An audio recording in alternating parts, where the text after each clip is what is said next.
right, we're going to do it. It might sound cringe, but in post it'll be way better. So yeah. Hello, welcome to Horror First Timers, where every scream, every gasp, and every heart-pounding moment is fresh and unfiltered.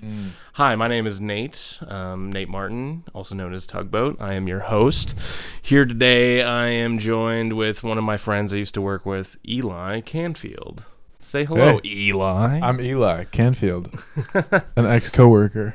So, if you did not catch the first episode, this podcast is essentially I find a friend or family member or someone I don't know at all and make them watch a horror movie that they have never seen before. This week we are talking about The Lighthouse, which came out in 2019, directed by Robert Eggers.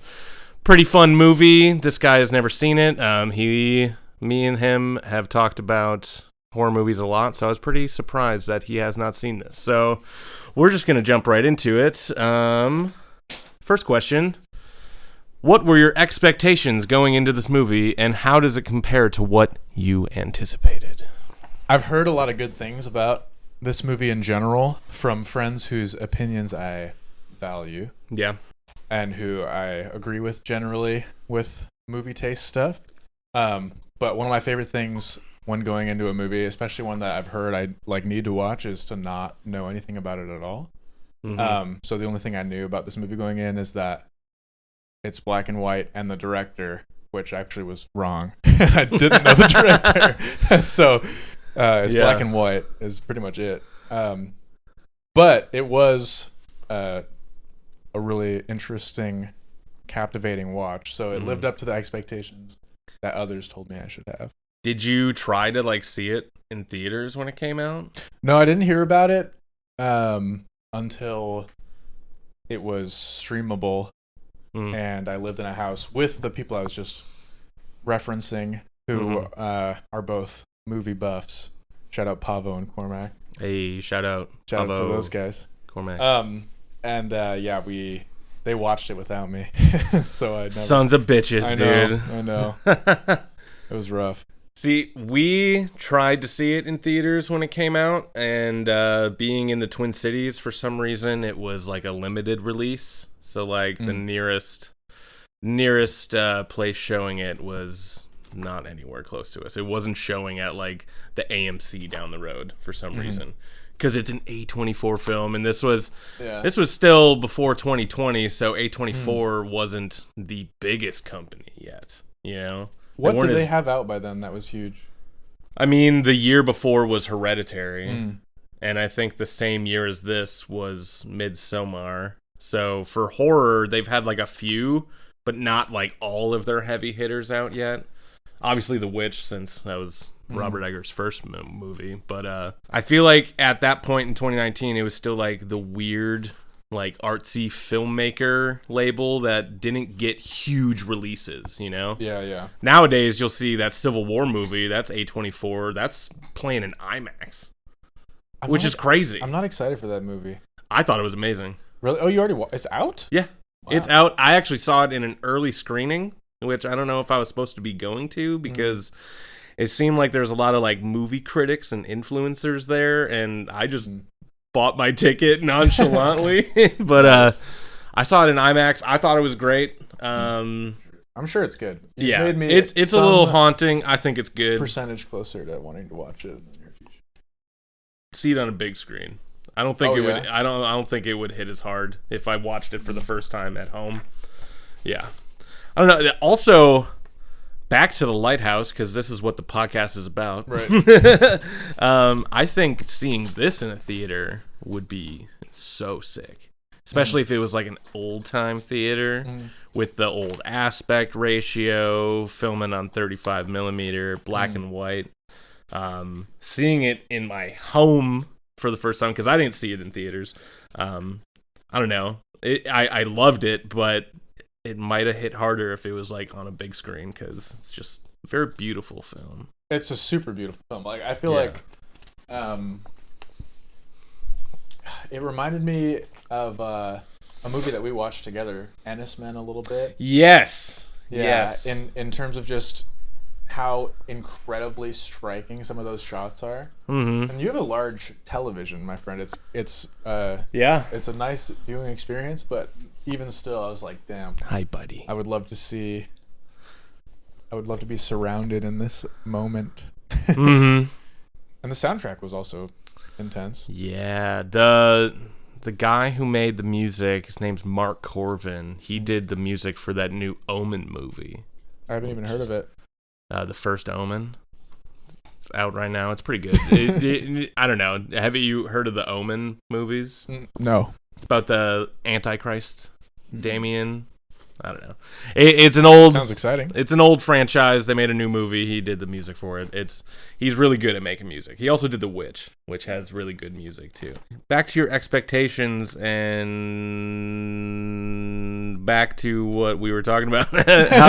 How does it compare to what you were expecting? Essentially, is what I'm trying to ask. Yeah. Like, you saw it. You didn't know too much about it. You like going into movies blind. I love doing that too. At most, I'll watch like one teaser unless I'm forced to watch it in theaters, because I do go to a lot of movies, so I do see a lot of movie trailers like over and over. I try not to though. But you don't know much about it. How was it compared to what you thought it was? I will say my expectations for it were limited just because I didn't know anything about it. But I have seen like some imagery from it and just heard about it like vaguely, and I think the crazy, is it real, is it not real, like hallucinations or unbelievable ridiculous stuff, whatever it was, I'm sure we'll talk about it, that was coming into play was something I would never have guessed. But like, I didn't realize it would be on some fantasy thing or fantastical. Yeah, it kind of mirrors a lot of like almost like mythology. Yeah, totally. And like almost gets Lovecraftian, but not super Lovecraftian, because they show like two tentacles. Yeah, and like when he's beating down on Willem Dafoe, like in that one scene, you see like a bunch of tentacles like rise behind him and stuff. Yeah, totally. That was cool too, and I don't know, the misdirection being like, oh, is there gonna be a big old monster or something? And then it's like, no, like this dude's just fucking crazy. I like that. It never really suggested that strongly to me throughout the whole, like, there's the big villain monster thing. I never expected that, even as it was showing crazy tentacle stuff and mer people and merfolk and whatnot. But for me, it was just pushing. It was making me think that they were the same guy, and it was just like a. Especially because they have the same name, first name Thomas. It was already feeling like, okay, maybe this is just like one guy. I don't know which of the two guys is actually him, like which age he's living in. Yeah. But either his younger or older self is making him go insane. Or maybe, I don't know. But then the names thing happened. Yeah, I mean, I've seen that in movies too, where you're just kind of like, maybe he's caught in like a loop, or like one of the 9 levels of hell or whatever, where you're just like made to live this endlessly. Like if you were the same person, you just end up helping your younger self, and then I don't know, big loop. Like I could have seen that happening as well. I feel like that's what the mainstream audience would expect from a movie like that. Like, oh, it's slow burn, but they're gonna do something really crazy and have some big monster come out or something like that. But then Robert Eggers was like, nah, dude, we're not even gonna show you what's in the lamp in the lighthouse. Yeah, like we're just gonna open it up, and you can think about it yourself, bucko. That was a pretty Lovecraftian moment in itself. Just like the giant weird alien light in the lighthouse, just looking totally out of this world and bizarre, and then just kind of teasing it without really giving you that last shot, dude. Incredible. When he goes up to it. Yeah, exactly. When his head's sticking out, he's walking up the stairs. He's just covered in blood, and that beautiful shot. I hope you can't hear that in the microphones. I hope you can. Everybody deserves to experience a little bit of this dog. Which scene or moment stood out to you the most? Could be a single shot. Could be a whole scene. Because I could have one too, and I wonder if it's the same.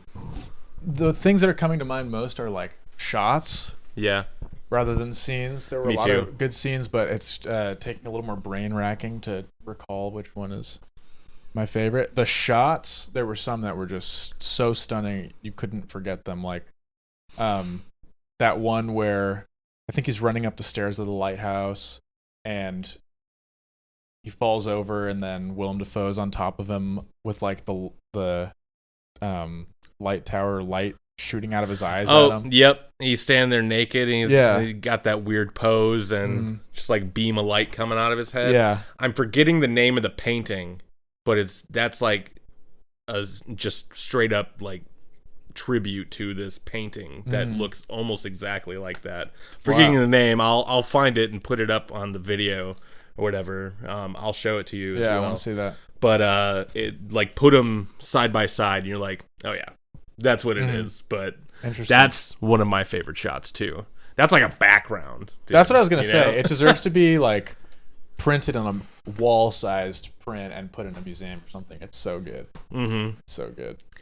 Other than that shot, I would say the scene that affected me the most, maybe not like affected me emotionally, but like gave me the creeps and kind of told me like, this movie is gonna go somewhere, is when he kills the seagull. Not the actual bludgeoning, because that's just it's a lot. Weirdly real. Like, very real. Like and then he stops, and you're looking at this gull carcass, and you're like, did they just actually do that? did they just kill a bird? Like, how much money did they spend on the CGI budget for that scene if they didn't just actually I'm sure it was a practical bird and they added in like CGI blood or whatever. But it wasn't that part. It was after that. Because it kept saying it's bad luck to kill a gull or a seabird. Can't kill a seabird. Right after he kills it, like, big crescendo in the score, and then the camera just pans and goes up, and then you see the compass moving back and forth, and the wind just changed, and you're like, yep, he did something bad, he shouldn't have done that. Yeah, so you got all that stuff, and then plus you also have Willem Dafoe just like gaslighting the shit out of Robert Pattinson. It's like, what do you mean? I knew you were crazy when you just chopped up that boat and chased me with an axe. It's like, bitch, you just did that. Whatever, dude. What did he call him? A dimmerd? A dullard. A dullard. Dimmerd. I think more people should use that as an insult. I gotta remember that so I can use What are you, a dullard? What are you, a dullard? No. He's like, no. You fooled me. So good. Oh, that's so good. Funny. So funny. Also, after his crazy Willem Dafoe's crazy long monologue. Yeah, he was like, all right, have it your way. Oh, man. That killed me. It was just such a great, like... I like your cooking. Blending of genres, almost. Well, yeah. I mean, if we're going to talk about the blending of genres, just to take a detour of what we're talking about, like, the comedy mixed in this movie, like, before there's any words of dialogue, there are 2 farts. Wait, there's 2? Yeah. I mean, they're like right after each other. Like they go up into their quarters, and you don't see Willem Dafoe, but you can see that he's peeing into the cup or whatever. And right when Robert Pattinson sits down, he just leans over and just farts in his face. And then as he walks down, he farts again. Oh. And it's still like another minute or 2 before anybody says anything. So that's pretty funny. I'm pretty sure Robert Eggers said in an interview sometime, I think like promoting the movie, is like, this is just a movie about sailors and farting. Like, fart jokes and shit like that. Like he was being super unserious. what do you think the film is trying to convey about isolation and madness? Let's do a deep question. I think that human beings are a social, community-based species, and isolation is not super compatible with that. And I just can't imagine being... I think it's trying to show just like how challenging it would be to be so isolated and helpless, and not only do they have no like contact with outside people besides this ship that brings them their supply, but there's a part in the movie where the ship doesn't show up because of a storm, and it's like your well-being is completely dependent on somebody that you cannot communicate with or interact with. And just like that kind of isolation would just be mind-bogglingly impossible to deal with. And I think going insane is what I would probably do, especially in these times too, when we have electronics and stuff. Oh, for sure. It is so easy. But like, I don't even know when this takes place. I'm sure there's a recorded time somewhere on Wikipedia or something. But a long time ago, he said that a great job was making him potentially like $1,000 a year. I was gonna say that, like that. I could use $1,000 right now. Over the course of a year. Hey, I'd take it. I could use that for this weekend, dude. Yeah, exactly. So yeah, it's got to be way back in time. You should put your Cash App. Hey, you guys do Venmo? Help fund my Blu-ray addiction. Check it out. That's funny. What did you think about the cinematography, the black and white, just the look of this film? Is this something you'd normally go for, or yes, stray away from? Go for it. Hardcore. I loved it. I thought it was a super gorgeous film with some like visually amazing shots. My favorite thing was how dark it was. Like, I feel like that in the first place with a black and white movie is a risk, because not only are you losing the interest of color, but now you're losing like half your light half the time, you know? Yeah. So it's just, you have to be really confident in other aspects of the composition to just suck the light out of it all the time.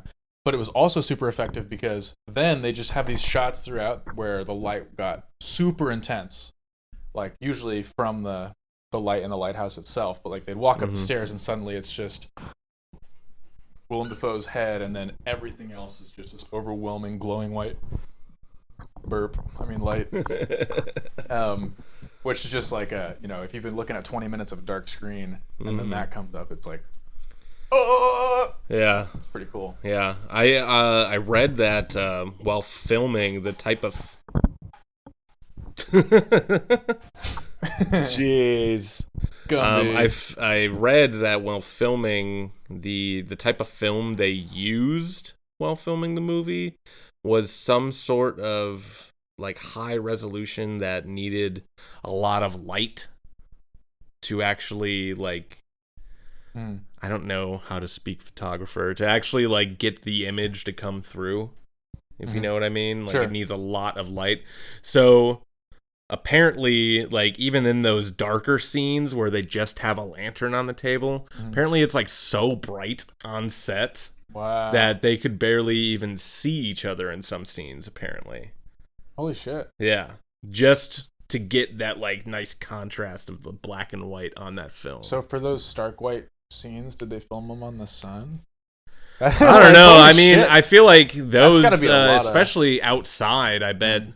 They probably had to make sure it was like a really bright day or something. Like, if there was overcast or like not that much light, they probably didn't really do much that day, or they just stuck around and did the night shots. Yeah. Oh yeah. In your opinion, what makes this movie a significant addition to the horror genre?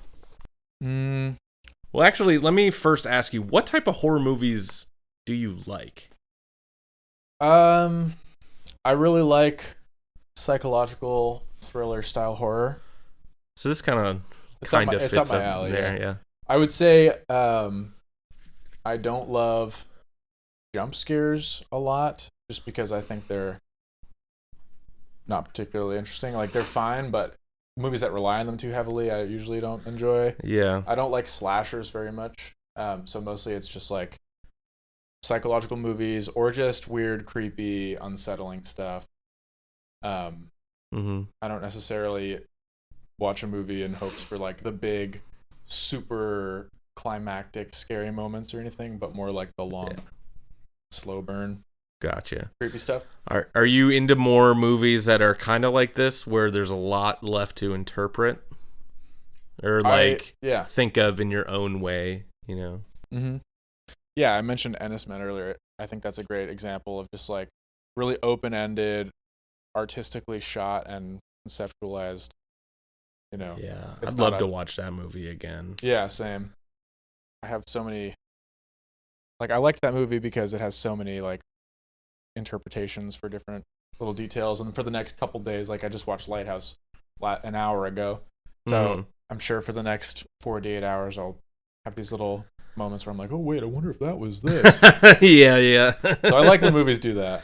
I can just give you the research after this if you want to just look at it. But to answer your question, I think that this movie is just really cool in that its approach to being scary or effective in a horror sort of way is pretty unique. Like, from the very beginning, that first shot where it's not the first shot, but one of the first shots of the lighthouse, Robbie P is walking outside next to the lower little house attached to it, and he looks up, and there's just this figure. You were actually walking around in this shot, but I'm sure you remember it. But yeah, he's like, it's our boy Willem standing in the window with the light behind him, like all of his legs spread, and the starfish whatever pose, that's the word I'm looking for.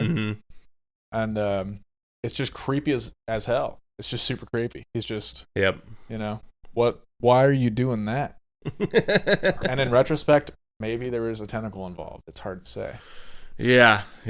This movie is low-key pretty horny, I feel like. Yeah, that's another thing. It part of the insanity is no sexual stimulation, I think. It was a little homoerotic. But if these are the same guy, that's just him masturbating. Yeah. If you think about it. Yeah.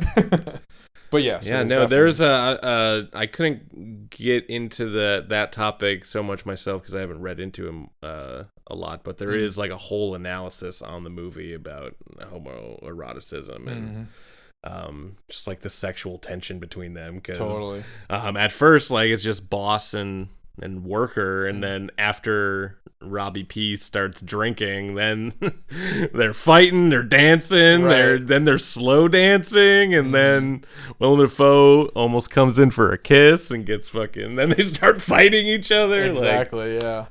It's great. You could do a couple episodes on this movie, I feel like, if you want to do a full analysis. We're just getting your fresh thoughts after seeing the movie. Oh shit, Mike is wrong. Has it? I'm just kidding. Don't do that. Did any aspect of the film challenge your expectations or perceptions of horror as a genre? One more time. Did any aspect of the film challenge your expectations or perceptions of horror as a genre? That's a good question. No, it is making me think. I guess, like, I don't know. Was there something missing in the movie? That's a different question. Well, I mean, challenge your expectations or perceptions. So, like, as you're watching it, are you wanting something more? Is there something missing? Or no? Did you think of something and get something else? You know, and I would say something about that. It challenges horror in that it incorporates some good comedic moments, and also just like isn't, in a lot of ways, it isn't just explicitly a horror movie. I wouldn't even say that's really the primary genre necessarily. So in that way, it's challenging my expectations of what it would be knowing it's a horror movie. Mhm. Because for most of the movie, it's not necessarily scary. It's more like mysterious and suspenseful, and it's, I don't know, the scary in the movie really mostly comes from unsettling imagery and feelings, more so than like your generic horror tropes. Mm-hmm. So yes, I would say, but that's a good thing though. There's nothing missing because of that to me. Yeah, and it also wasn't just like a run-of-the-mill horror movie that you're just like, nah, I've seen it. Like, made you think a little bit. Totally, yeah. It didn't feel like it didn't feel predictable like horror sometimes can. It wasn't just repetitive. Yeah, I'll say the first time I saw this, I had no idea where we were going. Thought it was going to be a weird, I didn't think anything supernatural was going to show up. I thought it was just going to be them going crazy, which it is, but there's a lot more to it and a lot more like symbolism and stuff that I didn't see. Like, yeah. You know. Yeah, I mean, 20 minutes in, there's a mermaid, and you're like, wait. Yeah. That's what it's going to be? Yeah, the mermaid was pretty sick. Yeah, it was cool. Yeah, mermaid was really cool. Mm-hmm. Oh, yeah, this is one of the questions I wrote down. What did you make of the film's use of symbolism, such as the lighthouse itself or the mermaid figurine, plus the actual mermaid? I thought it was really cool. The mermaid I see as like, I see them both symbolizing the same thing to a degree. Mm-hmm. Like the mermaid just feels like this ever increasing sexual drive or just general desire to fix some sort of urge or impulse, or like, you know, you're really feeling what you don't have when you become isolated on this little island, you know, like and then the lighthouse is like the ultimate fix. Like you finally get up there and see the light, and it's like, okay, you've reached peak addiction, peak dependence on whatever this is. I mean, by the end of this movie, they're like drinking the gas. Yeah. Because they've become so dependent on this alcohol just to survive the misery that is being alone on a rock in the middle of the ocean. And it's like, you know, I think the whole thing, going from alcohol to gas, going from a lighthouse incel to fucking the mermaids, ever increasing need for satisfaction, which is getting further and further away as they stay on this island. Yeah, let's not forget too that the lighthouse is, and this is like confirmed, but like is kind of just a big symbol for a big dick. Like lighthouse is pretty phallic. The homoeroticism gets more profound by the moment. I think during one of the freak out scenes where Robert Pattinson is masturbating, and it ends with that really weird noise that he made that we both like laughed. Where he sounds just like the mermaid. Yeah, dude. Yeah, because that scene has a lot of intercuts of just like weird imagery, and like at first it's all like sexual stuff. And then, like, the visions in his head start getting weirder and darker. And so he's kind of Can you remind me what kind of weirder, darker things happen? So, at first, it's like he's looking at the figurine. He's looking at the, or thinking about the mermaid and, like, the like, mermaid vagina almost. Oh, like, yeah. He's, like, thinking about that. The fish. And then all of a sudden, it snaps to a shot of the back of some dude's head, which I'm thinking is the person he let drown, the person he killed and took his name. Who that was. So that guy, I'm thinking that guy starts entering his mind in the worst time. He's literally mid jerking off, and all of a sudden he's thinking about the guy he killed. It starts getting weird. He starts seeing more tentacles, and like the mermaid's getting mean or like yelling at him again. And there was supposed to be like a match cut, like one of those cuts that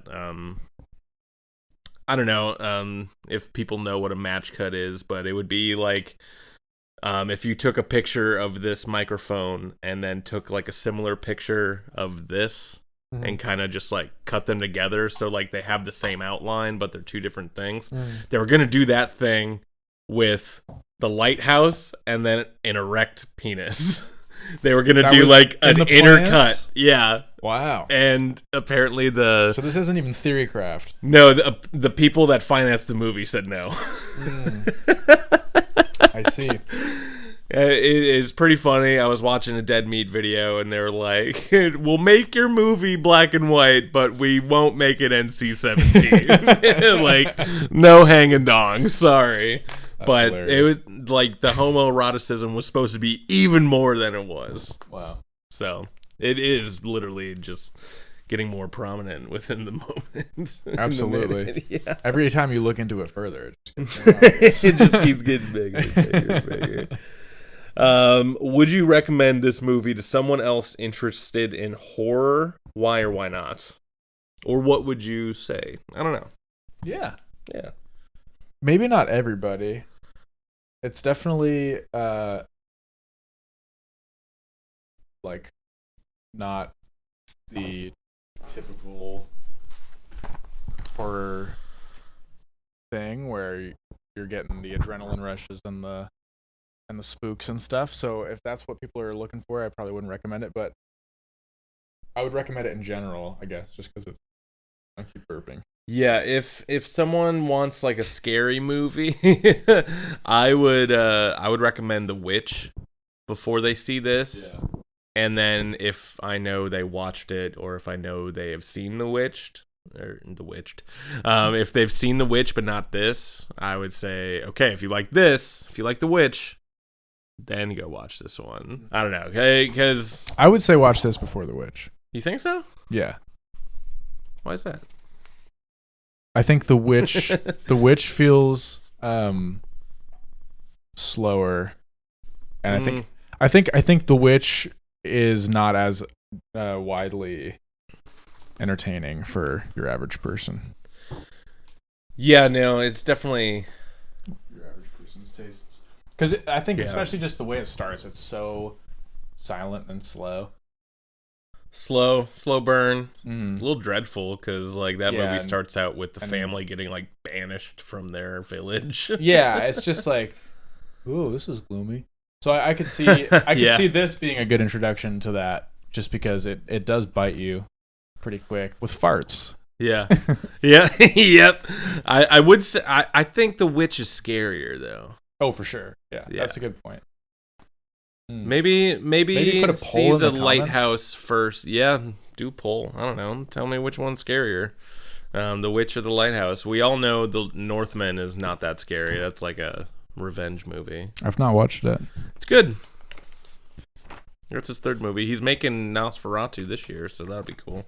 I have a feeling that movie's actually going to be scary though. It's not going to be. So? Yes.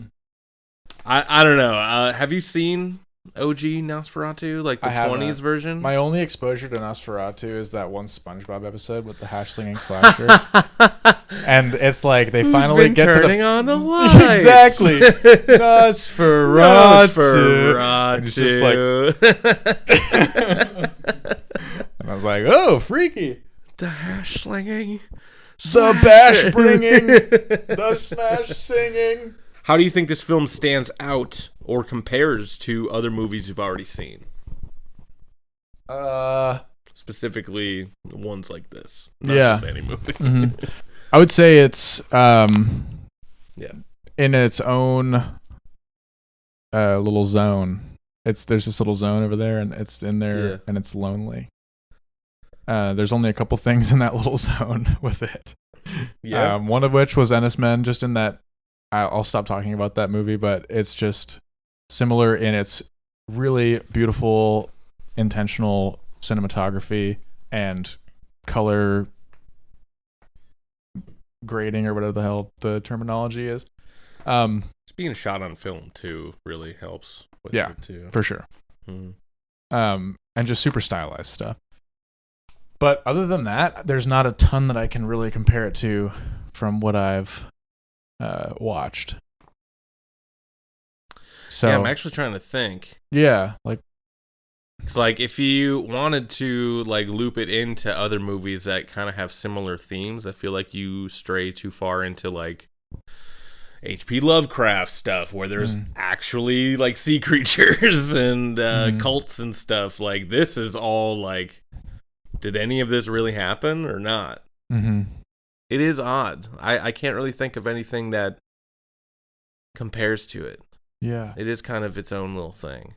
I swear I just watched a movie recently that left me with that exact same feeling. Yeah. Like, was that any of that real? But what was it? Man, oh man. Yeah, but the Ennis Man, though, very similar. Totally. Just kind of tonally. Yeah. Yeah. Mm-hmm. And in a similar way, it was full of stuff where you're like, did that even happen? Or like, what did that mean? It's so abstract. Mm-hmm. So in that way, it reminded me of it a lot too. Just super open-ended, up for interpretation kind of thing, which is really cool. Like the very last scene of the movie, he's sprayed at, like, displayed on the rocks with an eye gouged out, and these seagulls are just eating his guts. I forgot about that. Which is just like Prometheus from mythology, which that's I don't have to explain to you what Prometheus is, but essentially he is like banished to be chained to a rock, and every day an eagle comes down and eats his liver out of his body, and like overnight it'll grow back, and it's like a punishment thing. And so that's like a big part of the ending, because when he's burying Willem Dafoe's body, that last monologue he's giving while fucking dirt's just going into his mouth and all that, he's literally saying like, you look into the light, hi buddy, you look into the light and you like, this will happen to you, like Promethean end times will happen to you. I couldn't tell you a single word he said, because the dialogue in this movie is insane. Yeah, it's borderline Shakespearean at times. yeah. And our grave be the ocean. Ye. What's an ocean, man? Ye aren't. Come on, Willem. That's one of my favorite things. Ye aren't. Ye aren't. Hi, buddy. What would you like? You want me to come to bed, don't ya? Just real quick, we'll talk about the performances. So what did you think of the two-man duo of Robert Pattinson and Willem Dafoe? Because essentially, they're the only two people in the movie. There are a couple other people in very short scenes, and they don't even have speaking lines. Yeah, they're the only two people. But they are the only two people in the movie. What did you think of their performance? I thought it was really quite impressive. I think Willem Dafoe, he's just one of the best to ever do it, and every role he does is incredible. So that was unsurprising. That's Green Goblin right there. Yeah, exactly. That's my boy Green Goblin. He just kind of was. What was the name he had for it? A wiki? Wiki. Yeah. Yeah. He just kind of was the wiki, you know? That was that. It's like, oh, that's the guy who has been through X number of apprentices in his life. He's getting fucked by the lighthouse tentacles, and he kind of, and then, Robbie P, very impressive. Very impressive. There was one moment where he had a monologue that kind of lost me a little bit, just because I couldn't tell what the hell his accent was supposed to be. And I think maybe it's just that I'm not super familiar with whatever dialect he. Who, Robert Pattinson? Yeah, the accent in the movie. Yeah. So it lost me for a second, but I think that was my fault. But for the most part, gotcha. Very good. I could even see, like, I'd have to go back and watch though, but I could even see. I feel like he spoke in a couple different accents. Interesting. Is it because he's not really who he says he is? Right. That was kind of intentional, because he assumed the that's what I'm trying to say. I wonder if else. that was intentional or not. Yeah. I feel like that might be a thing. I could be wrong too. I might just have to go watch it again. But yeah, I love how Robert Pattinson, like after Twilight, was because I mean he's Batman now, but I love how he just went and did a bunch of weird shit. Yeah, because you thought before we watched this, Eli was telling me, he was like, this guy, this is the director of Uncut Gems, right? I was like, no. This guy did not. Blast. The guys that did Uncut Gems did not do The Lighthouse.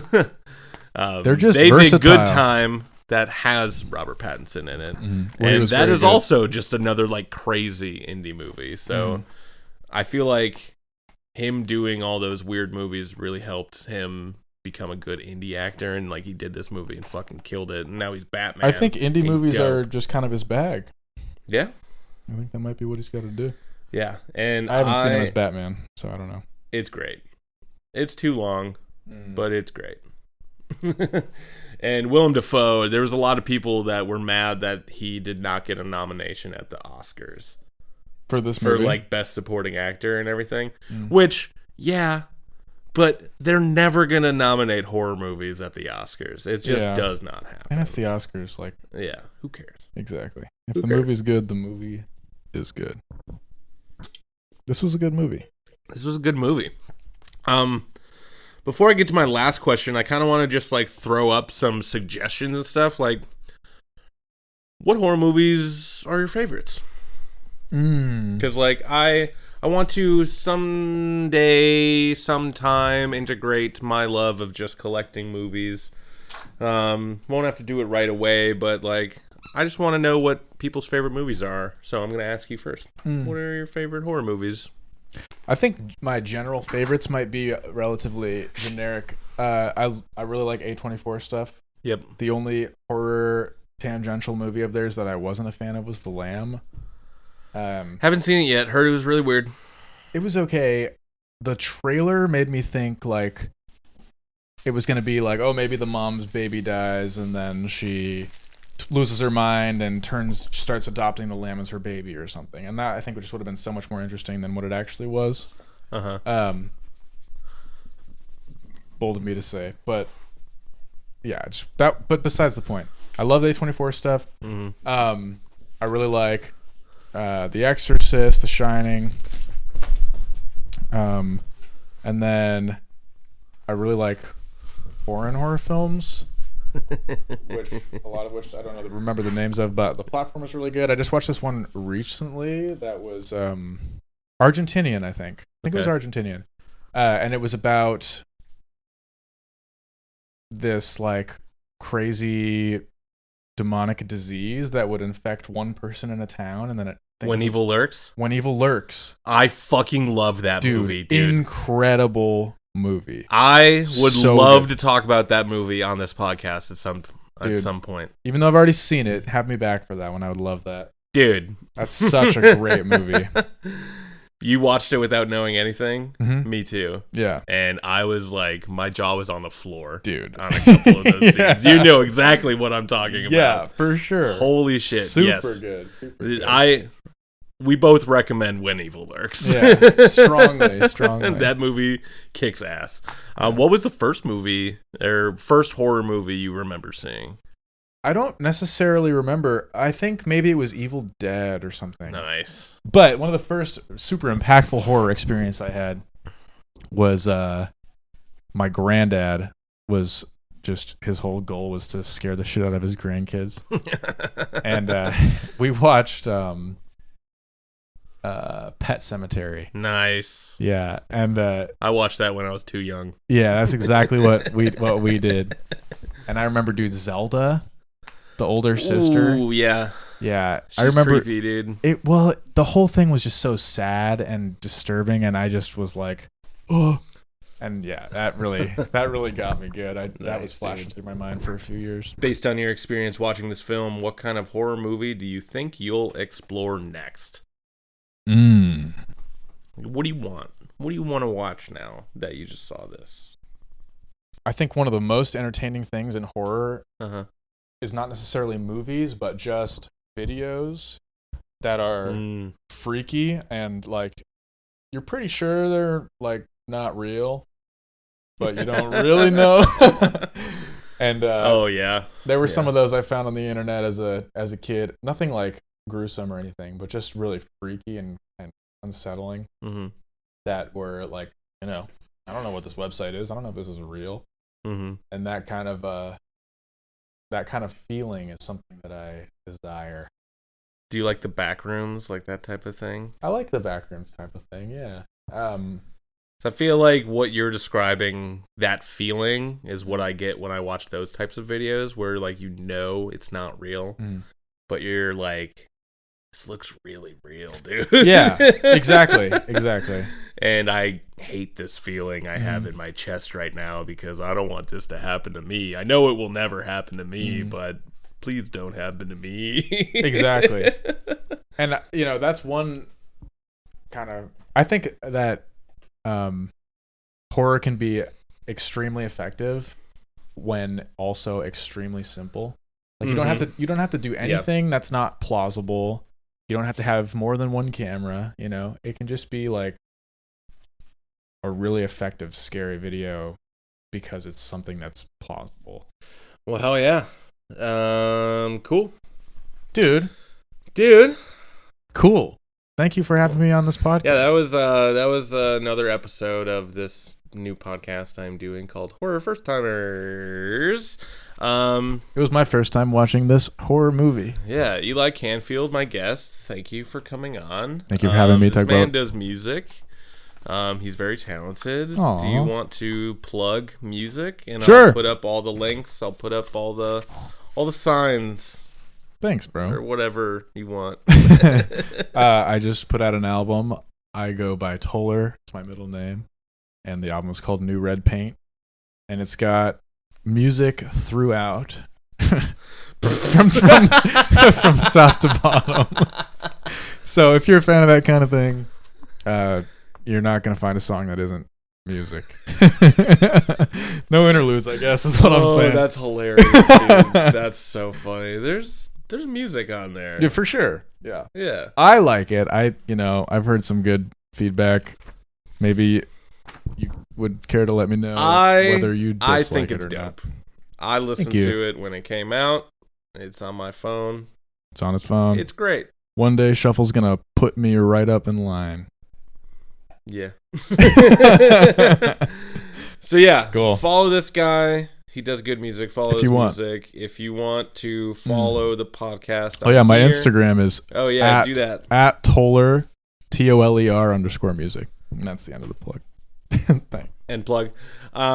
If you want to follow this podcast, as you should, you can follow us on YouTube and what was the other one? Just Buzzsprout, I think it's called. That's where you put the podcast through, and it just puts you on everything. Nice. Just look up Horror First Timers on there, and then also for just like movie reviews and like to look at my personal collection, I'm also integrating this into Tugboat Salon stuff, which is just an Instagram page and letterbox page. I'll put the link on screen right now.